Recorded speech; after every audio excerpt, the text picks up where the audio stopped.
આજે સમગ્ર કોંગ્રેસ પરિવાર દ્વારા સરદાર પટેલ પ્રતિમાને ફુલાર અર્પણ કરી અને એમની જન્મજયંતિ નિમિત્તે આજે સમગ્ર કોંગ્રેસ પરિવારે ફુલાર કર્યા હતા। અમને તો વધારે ગર્વ એટલા માટે છે કે આ ગુજરાત પ્રદેશ કોંગ્રેસના પ્રમુખ વલ્લભભાઈ સરદાર પણ રહી ચૂક્યા છે અને આજે એ પાર્ટીના અમે સૌ કાર્યકરો છીએ, એટલે અમને હર્ષની લાગણી છે।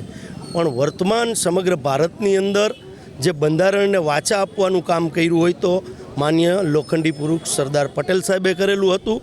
સ્વતંત્રતા, અખંડ ભારત અને સમગ્ર રાજા રજવાડાઓને એકત્રીકરણ કરી અને દેશને આઝાદી અપાવી હતી।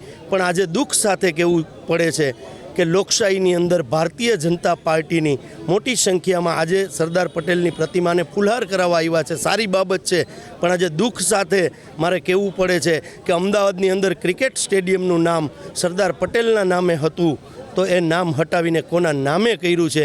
ત્યારે આ ભારતીય જનતા પાર્ટીના લોકોએ જ્યારે આજે સરદારજીને ફુલહાર કરવા આવે છે ત્યારે એ વાત પણ યાદ કરવી જોઈએ। સમગ્ર ભારતની અંદર અલગ અલગ વિભિન્ન ભાષાઓ, અલગ અલગ જ્ઞાતિ જાતિના વાળાઓ તોડીને દેશને એકત્રીકરણ કરવાનું કામ લોખંડી પુરુષ સરદાર પટેલશ્રીએ કરેલું હતું। એનું કોંગ્રેસ પાર્ટીના એક સૈનિક તરીકે અમને ગૌરવ છે।